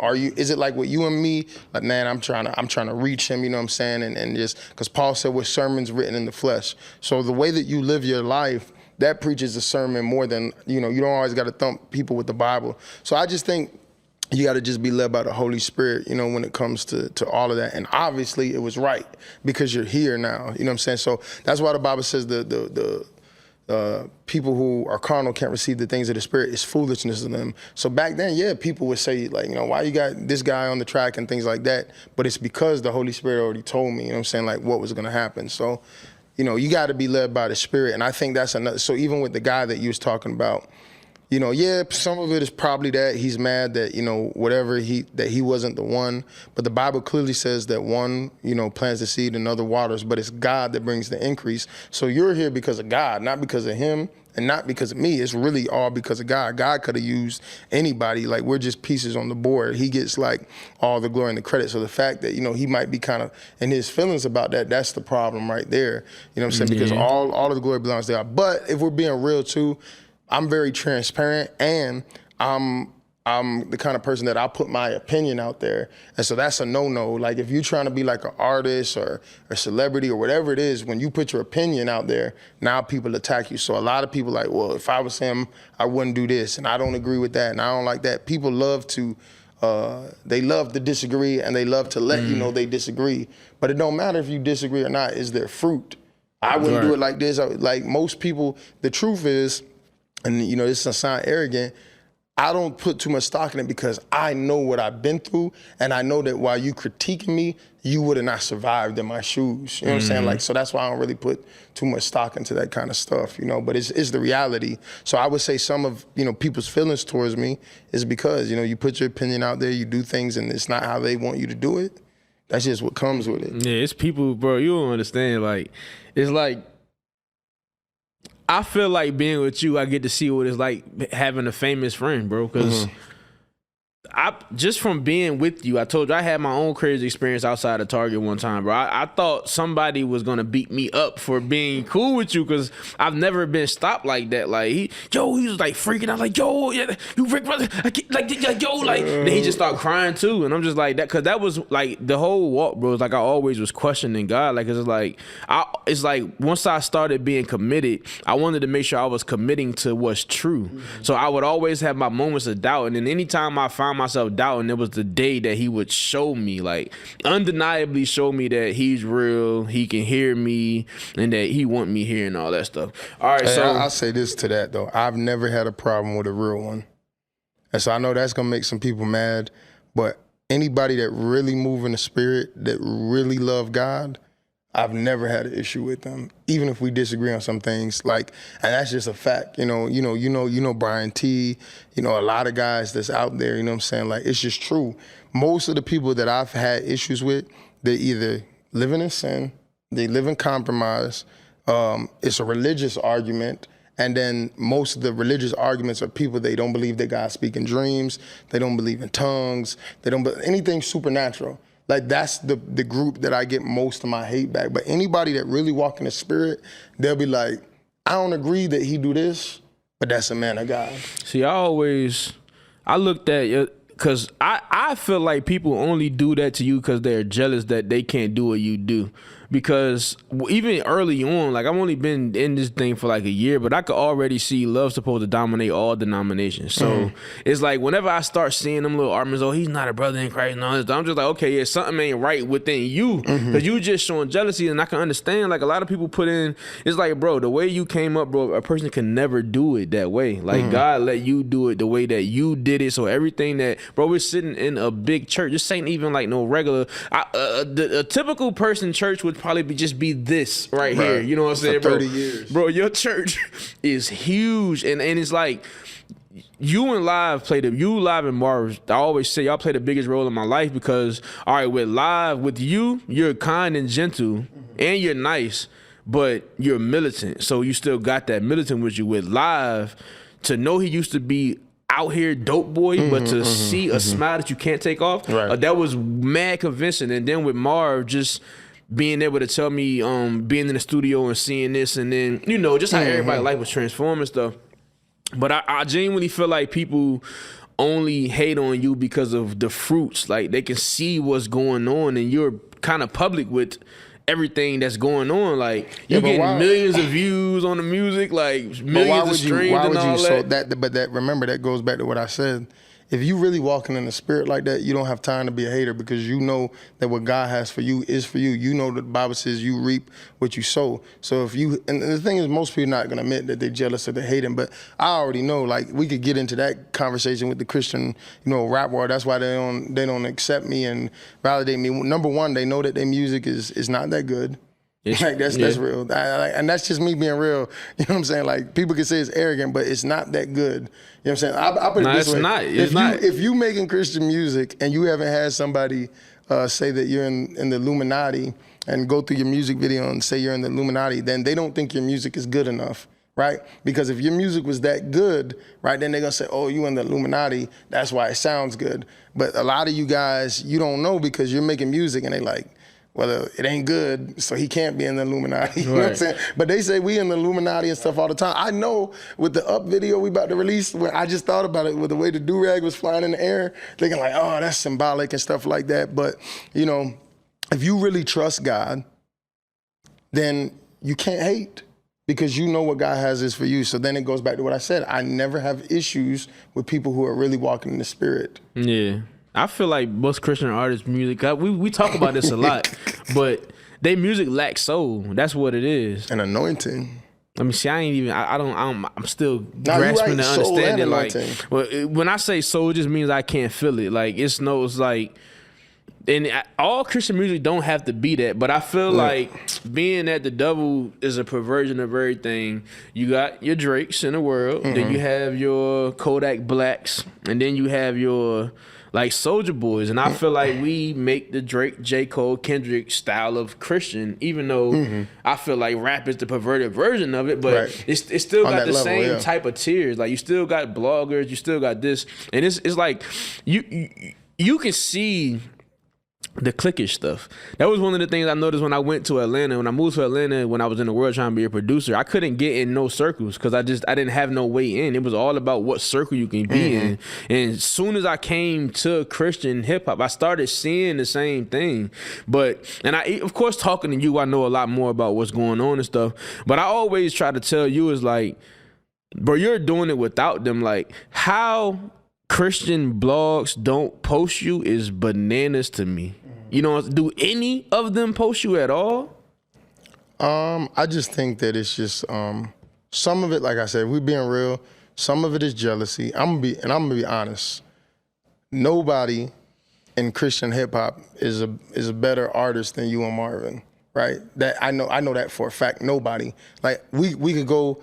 You probably want to make this a separate clip and just post it on IG and everything. That I said that there's nobody that if we take any of the songs with you, me, and Marv, we could go song for song with anybody. I feel like we if we really wanted to, we could go song for song with people like Drake and them as far as like just the sound, the quality, the feeling, or whatever it is. But there's nobody like that in CHH. And one of the things is because what I rap and what I do and what he does, we really believe it and we're really living it. So you can see a lot of these cats, first of all, they cornballs, right? And they won't acknowledge that without Jesus, you just some corny dude. And what makes you corny is you really want to be in the world. That's why as soon as you start getting a little buzz, you start acting more like the world, start moving like the world, start talking like the world, because that's really where you want to be, but your music isn't good enough to be over there. So that's a big thing. People could feel that it's not authentic when you're talking about God. It's almost like you prostituting it. You're using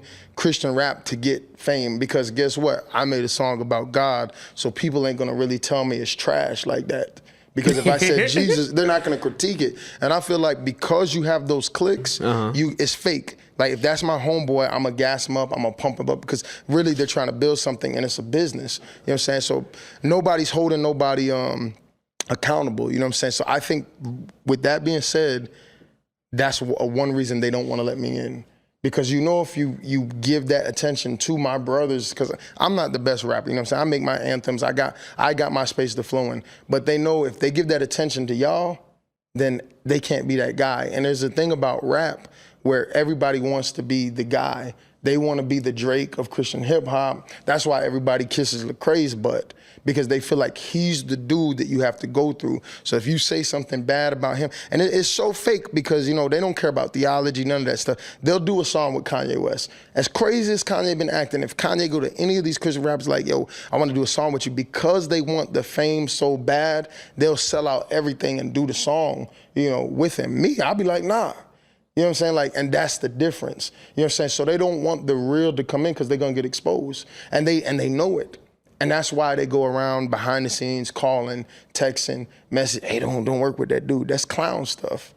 You know what I'm saying? They're trying to control it. To you is, what makes you think that you're on a level under them though? Because I always not see under it. them. I'm talking about you and Marv. Not under, definitely not under. Not as far as rapping. Oh, okay. It's like the let me in thing. I get it, they got they click, but it's just a click. You do millions of streams with, you don't even do the extra promoting stuff. You don't pay for no playlists. So it's like, my thing is, everything you do with just you and God, they go the extra mile to not even get that far. That's the problem. So I don't like fake. Stop acting like you don't see it. It's dishonor. So if we was in the world, cool. But you're a Christian, you're supposed to be a brother in Christ, but y'all doing all this fake manipulative stuff, trying to act, you know, they come out with the top 100 Christian rappers and we're nowhere on there. That's just crazy. It's so fake. It's so fake, and that's why I don't respect it. Like, that's what it's a principle. It don't feel good to you though? What? It feel good to me. What, that we just to know that, like, it's like the way I look at things, bro. It's like, as a kid, I used to be mad at like racism and stuff, or, you know, because I'm a gentleman, like always, like, so even if I'm at the corner store and I see an old white lady getting out her car, I'm the type of person that'll stand at the door until she get out her car. She won't even say thank you, but the fact that she don't say thank you lets me know that it's something about me, like it's something great about me. It's not nothing that I need to hate about myself. It's like, yo, it must be something about me you don't want now. So when I think about the music, I know for a fact that they know if they supported us, you would be on a level that they could never get to again, because our music is like separate. It's like in a whole nother lane, bro. Right. Okay. So even though we're being real, right? That I know our music is better than most of their music, but I don't walk like that. I don't walk around with that kind of Kanye kind of arrogant thing. So that's another part that bothers me. Like I'm not like, if anything, we're gonna come help you guys and make y'all stuff better.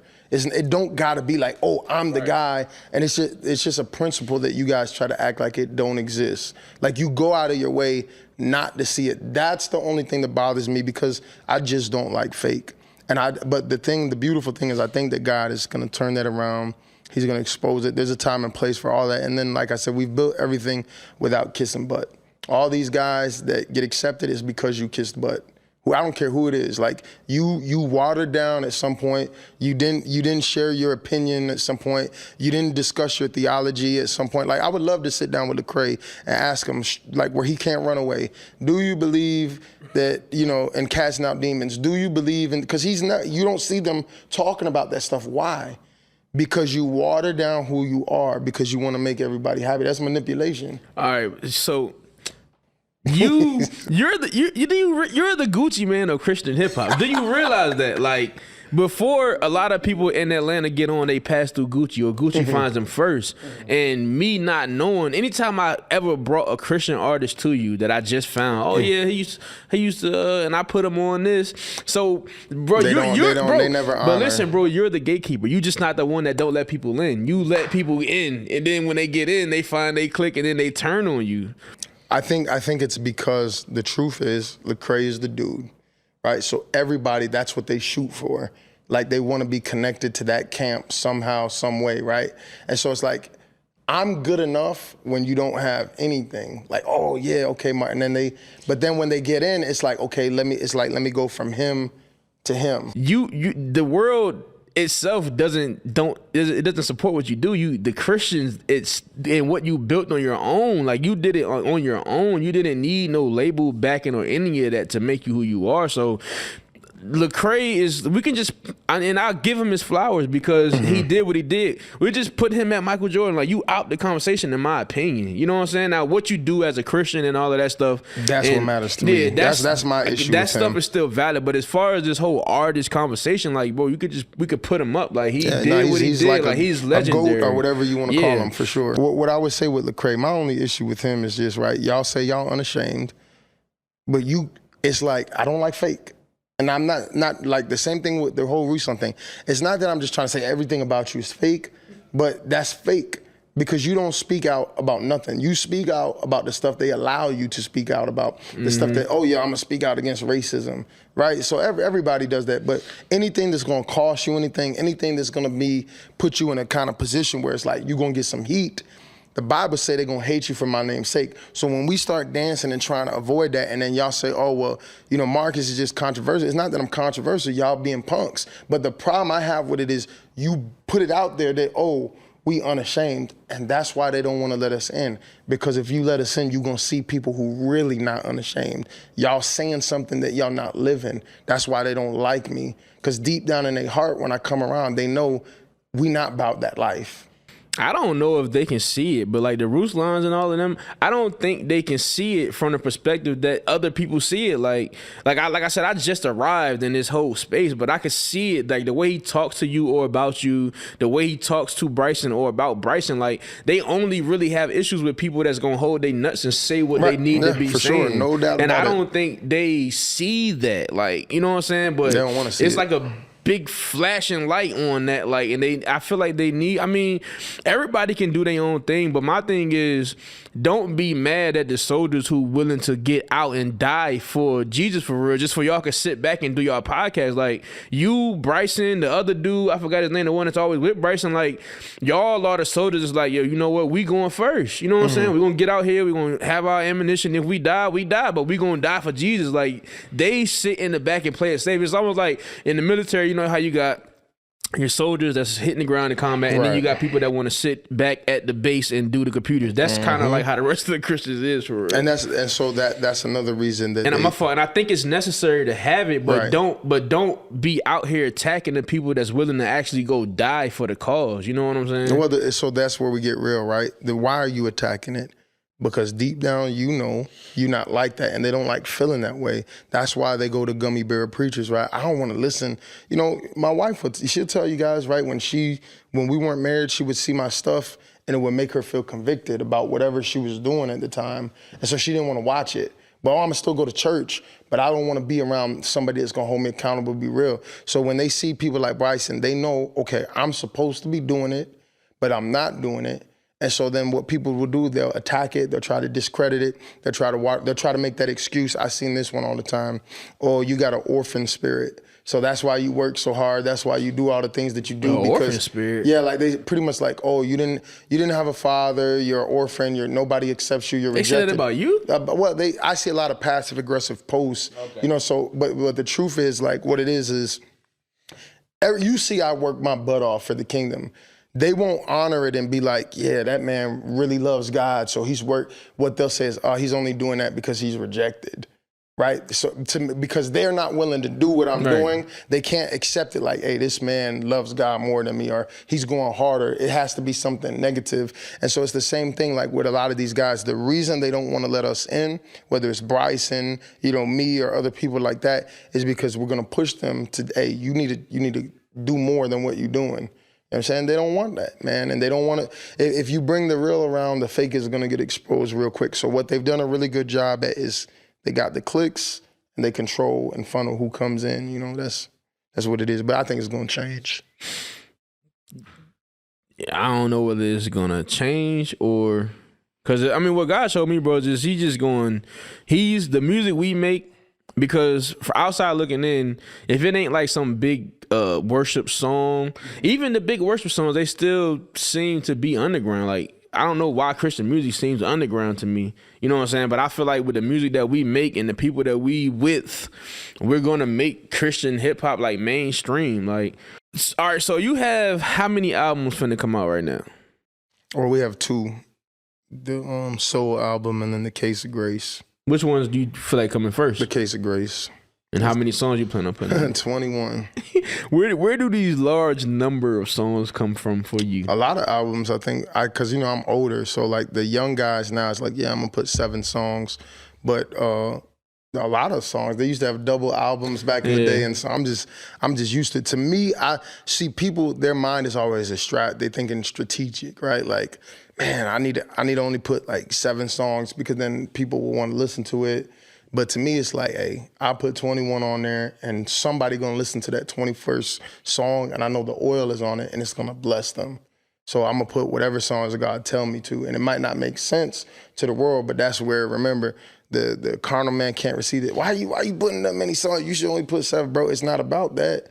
It's about every song that I put on here, God told me to, and it's gonna, even if it don't do 1 million views, if it do 1,000 streams or whatever, the 1,000 people that listen to it, they were supposed to listen to it. And that's all that mattered to me. How long ago was it that God told you was going to be a pastor, or did the pastoring thing just happen? It was, I don't know. I always knew I was going to preach. So it was like street preaching. I've been street preaching my whole life. So do you separate preaching and pastoring? Yeah, pastoring, so anybody can preach, you know what I'm saying? You just preaching from the Bible. Pastoring, you actually got to labor with the people, counsel the people. God's actually going to hold you accountable for how you deal with the people. You have to counsel marriages. You have to build the people up. Part of being pastor ain't just getting up there and preaching a message and people amening you. Your job is to build the people up and send them out, make them better than, that they were through teaching, through preaching, or whatever else you got to do.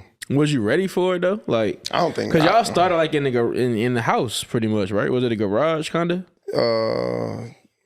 Kind of, yeah. We started in the apartment, I guess you could say, and then we was renting buildings before the apartment, just like for little Bible studies. But I don't think anybody who thinks that they're ready for it, I think that's probably why they don't carry what I carry. Like anytime I go preach somewhere, people always say the atmosphere shift. Because for me, it's like, it's just a privilege to be here. And then I'm always saying, God, if you don't go before me, it's going to suck. So give me whatever I need in this moment that's going to be most effective for the people. I've met some people, they feel because they went to Bible college that, yeah, I am prepared. I am ready to be a pastor. Like, yeah, I'm supposed to be doing this. And that's why when you preach, it suck. That's why when you preach, the atmosphere don't come in. You know what I'm saying? So...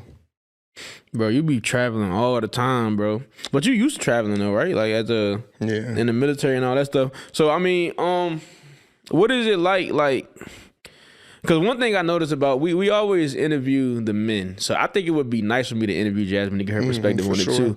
But what do you think it's like for her just seeing it? Like, you know what I'm saying? Like, like you out, bro. Like you be gone like all the time, bro. Just a quick tip on the relationships. I don't think any man really should be getting married until he knows like what God has like called him to do.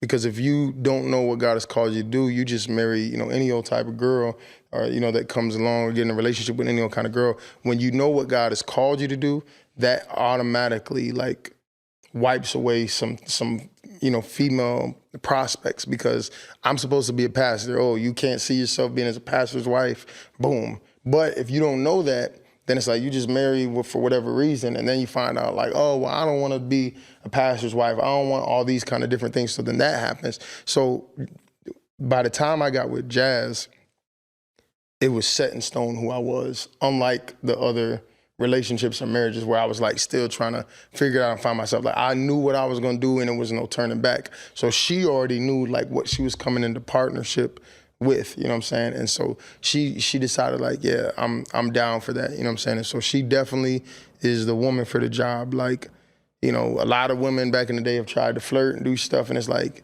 I know me, and it's like, you couldn't be the one. Like it had to be her. Like she's anointed by God to be my wife. She's very patient, you know, very just, you know, secure about things. So what was because I know some of your relationship history and stuff like that, but what has been to you like the biggest difference between her and your past experiences? Like, cause she seemed like she just seemed like she's good for you, bro. Like, I don't say, and I know that's not what you're asking, but I don't say anything negative about my baby mamas. To me, it was all me. If I was being who I should have been, then certain things wouldn't have happened. If I was being who I should have been, you know what I'm saying, I would have been a better leader. And that's how I look at it. You know what I'm saying? That's good. Like though. If I had listened to everything my mom taught me as a kid, you know what I'm saying, like those things would have never happened. You know what I'm saying? But that's the grace of God that he allowed it to happen where, you know, both of my kids' moms from Chicago. So all of my kids, I could have had kids all over the place, but that's just the genius of God. I feel like that's why I tell all the young men, this is the blueprint. You got to know who you are. You know what I'm saying? And that way, the woman is going to come into partnership with that, and she's going to make everything better. So that's why me and Jazz are good. And then also, I'm way older.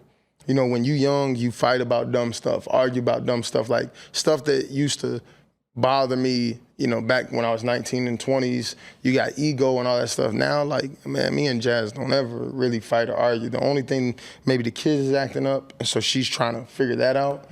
But it don't be nothing, you know, so. Yeah, but that's the benefit of building it right. She knew what she was getting into. I knew what I was getting into. And so, you know, there's less bumps. How do you take it when them folks be attacking her like that? Because they be coming at her neck for real, for real. You know what I'm saying? Like, I guess because I know she's going to be all right. Like, now, if I see, like, a man in the comments, you know, I be feeling that feeling like, man, bro, come on. Like, dudes be talking crazy No, to I've had one or two that I had the message, and I say, hey, bro, like, hey, don't be on my wife's page like that, because I'm going to have to come see you, you know what I'm saying? Like, because that's your wife. Any real man, like, when I see women talking to her, you know, I know she going to be all right. I know how my wife is built. But there have been a couple times where dudes have been talking crazy. I say, hey, bro, you're gonna find out. Like, you know, I look where they are, too, because a lot of, bro, think of what kind of weirdo you gotta be. It's already weird that people are obsessed. Like you get on my page every day. You wake up thinking about me. You go to sleep thinking about me. You've been making a living off of me on YouTube using my name, because the only time people will watch these guys' videos is when they talk about me, but they don't watch the other videos. So that's already weird. So then for a grown man to go to another man's wife's page and be talking reckless, yeah, like, to me, like, you wouldn't do that in real life, you know what I'm saying? So that's do some most of them stuff. be Christians, or do a lot of them they think they Christians. They think. You know what's so crazy about that stuff, bro? Like, most of the guys who like be coming at me and stuff, it's like, how do you not see, like, if you read the Bible, you are talking just like the Pharisees.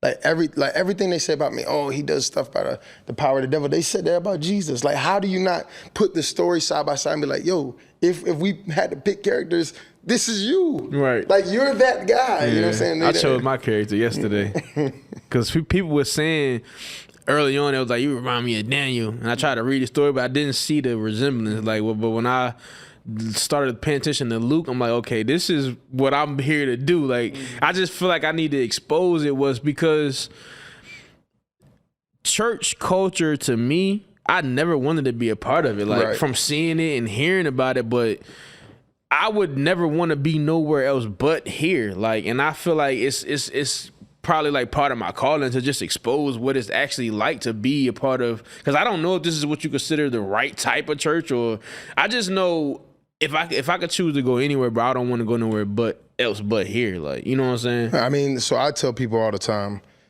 Firehouse is different than any other church in America. Now, it's not that it's better or anything like that. It's just different because obviously I'm different. So most preachers don't move like me or whatever. So what we have is something unique, and people don't honor it yet. But I think when God, builds it up, it's just this just comes down to what my mom did. My mom loved the Lord.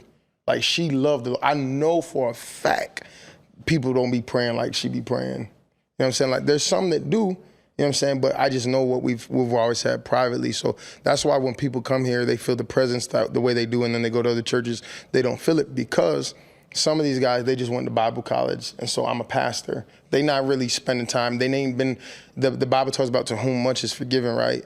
They're going to be grateful. So a lot of these guys, they lived a squeaky clean life, went to Bible college, and they get up there and preach, and they say good stuff, but you ain't, Paul say, I bear the marks of the Lord in my body. Like, when you really go through stuff, you've been through hell and God kept you, and then on top of that, you did stupid stuff and God gave you a second chance, then it's going to flow out of you differently, because you coming from a place of gratitude, not a place of my Bible degree. Like, you need to listen to me because I went to Bible college. No, hey, you need to listen to me because I want you to experience the grace that God gave me. I want you to experience that. And that's the problem with 90% of the church, you know what I'm saying? They flowing from the wrong place. I feel like yesterday in the spirit, like, whatever connection me and your mom had, because for me it was always, I respect her a lot because of how she's been to you and what she's done for you, the praying for you, the supporting you and all this stuff.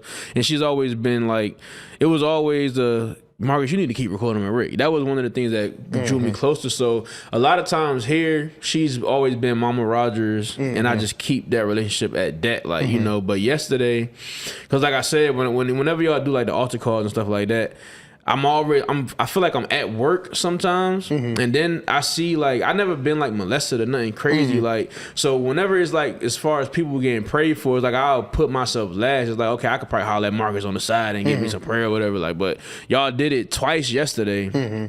And I was like, bumping, I'm about to put the camera down, slide up there and jump. So I'm just up there, like, your mom came to pray for me and jump. But I could just, she felt something, she seen something or felt something, bro. And so she prayed for me a little bit.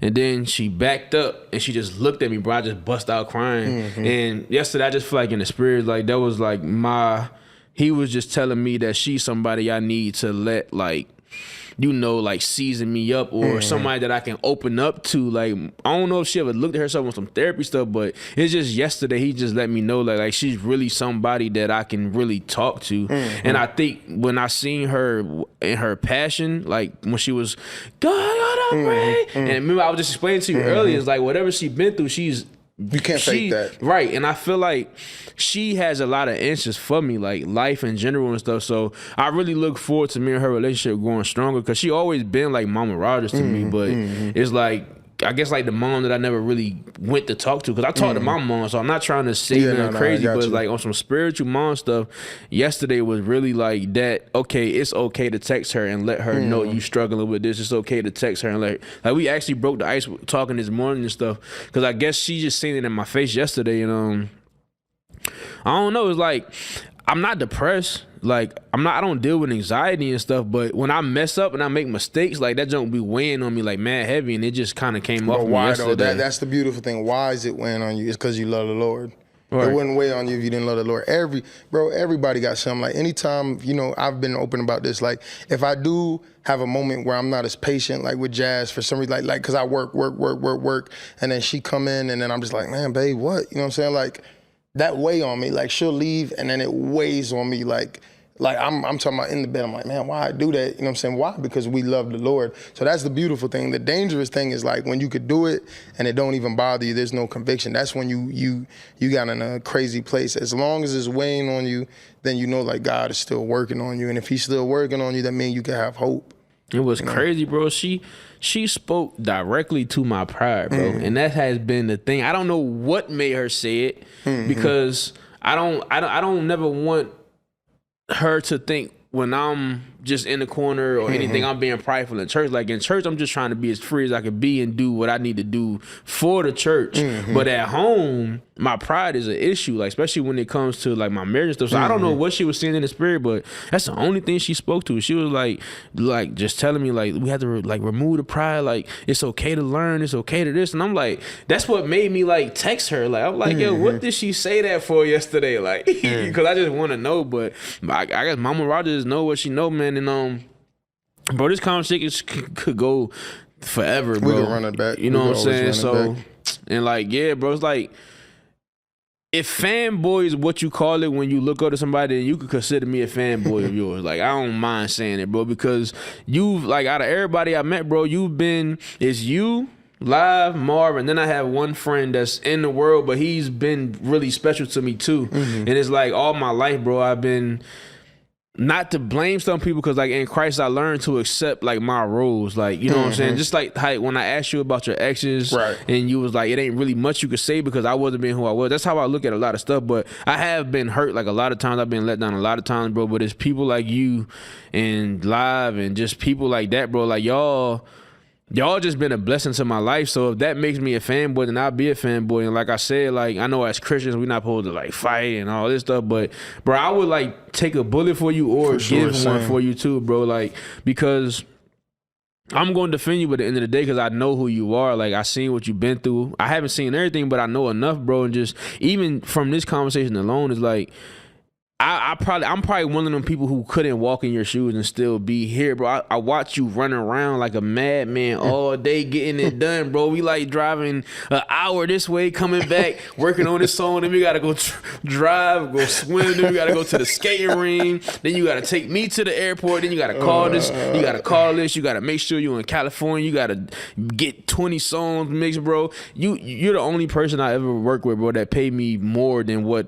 probably what I even asked for. You know what I'm saying? And you was the one that even told me, it's like, yo, you're worth more. Like, so it's like, bro, you just been so just special to my life, bro. And I remember I text you one day, bro, because I see you wanting these people to let you in as something that weigh on you, bro. But like I said, bro, you're unifying people with God. So let God unify the body, but you're making the connection to God, bro. So it's like, and like I said, bro, like nobody can do what you do. Like they could talk all they want, bro, but if I could leave you with anything, bro, it's like, bro, you did it and you're still doing it, bro. Like whenever you feeling down, bro, just come lay down and look at the ceiling, bro. This is like your church, bro. I remember you praying for this thing in the crib, like at the studio.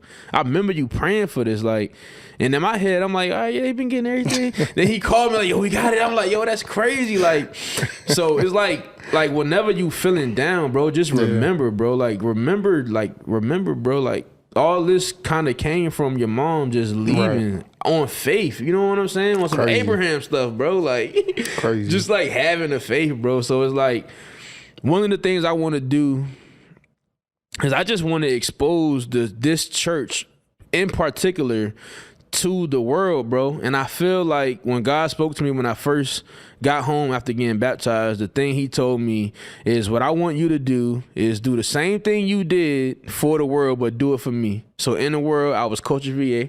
I was running around filming everything, exposing this, getting everybody backstory. I was writing everybody music, making everybody music. So he showed me like this church right here is going to be like one of the biggest hubs like for like Christian hip hop music. Like we're going to be in charge of writing people music, mixing their music and filming their videos and everything, bro. And I could just tell it's going to go the way it's going to go for real. So I really appreciate you, bro. Just actually being on the platform, bro. And I learned a lot just because I know you for a long time, but we don't get time to talk like this. You know what I'm saying? Always working. That's why I said I know this is going to be more than one conversation. I actually plan on bringing this stuff every time, bro. Maybe you could turn it into something consistent, bro. So if there's anything, well, one question. What do you say to the person that's struggling with their faith right now in this moment? The Bible said faith cometh by hearing and hearing by the word of God. So people don't like that. But if you're really tired of struggling, you got to get in the word more. And so then when the Lord sees that you actually reading the word, that gives him an opportunity to prove to you, this is what I said, and I'm going to do it. The Bible said my people are destroyed for a lack of knowledge. So if you don't know what he said, you really don't know what to believe in. So that's what real faith is. It's not just saying I believe in God. It's that when I read the word, it's telling me this is what you should believe, right? So once you get the word in you, your faith is going to increase. And once God sees that you're making the effort to get in the word, he's going to create opportunities to show you, remember when you read this? Now watch me do it. And then the more you build that up of those experiences of him doing it, it's like a tank that you're filling up. So I got so many memories of him doing what the Bible says. Nobody could convince me that God is not real. Nothing could shake my faith. Like, if anything, I'd be like, man, maybe I'm doing something wrong. But as far as like with God, he is who he is, you know? Yeah, that's how I feel. So I'm sold out. Like, it's only been a year, but just my little bit of reading the Bible, and just, bro, I never was able to find answers for everything though. Like everything. Problem you have, like, and what's crazy too is my experience with Christians early on is I would always ask the unanswerable question. Mm-hmm. Well, where did God come from? Like, I always would ask the ignorant question, yo. But when I start actually reading the Bible, bro, I found answers immediately, bro. Like right in the beginning of Matthew, I'm like, yo, Jesus is crazy. Like, if he was a rapper, like, I would not battle this dude. Like, I wouldn't, bro. And I think me as a poet and everything, like that makes my love for the Bible like a lot stronger too, because words is like mad powerful, bro. Even from the you ain't to him saying what he say about you, bro. Like, words is like everything, bro. And yeah, man, look, boy gotta go catch this flight. I gotta go back home. You know what I'm saying? I always come out here. It's definitely for work. It's definitely for the Lord, but it's definitely my recharge in the spirit. You know what I'm saying? Live and them opening their church so I can go 3 hours away now and get a little bit of recharge. Because them some good people too. Like, I love Live and them. Like, y'all my favorite people, yo. Yeah. Like, for real. I love y'all too, man. I just want to be two people who y'all been to me. You know what I mean? And more importantly, I've been trying to be who I need to be to my family before I step out here in this world and start trying to save everybody in the world. Like, I need to be who I need to be to my wife, bro, so my household could be how it need to be. So yeah, it's your boy Rob the Hitmaker, man. And he don't like to say it, man, but he a legend, bro. Like, and I know as Christians, everything he do is because God empowered him to do it, but he still had to say yes. So I don't see nothing wrong with giving you credit, bro. Like, you say yes, bro, even probably when you don't want to, bro. And that's the only reason, like, some of this stuff is even going on is because you say yes. Yes, God empowered you, but you got to say yes. And you clearly been saying yes, bro. And you saying yes a long time ago, your mom saying yes, bro. Just a whole trickle effect to me, bro, to my wife, to my children, like everything, bro. So glory to God, man. Appreciate I'm excited. You, bro. It's only gonna get better. It's peace to God. Rick Rogers, Marcus Rogers. We brothers in the spirit. People think we real brothers. We might as well be real brothers, but you know, my mom black, his mom, you know, he light skinned and everything. But yeah, it's your boy Rick Rogers, man. We're here with Marcus Rogers, man. It's the peace of God. Probably one of my favorite episodes, man. I can't wait to watch it back. So we out of here, man.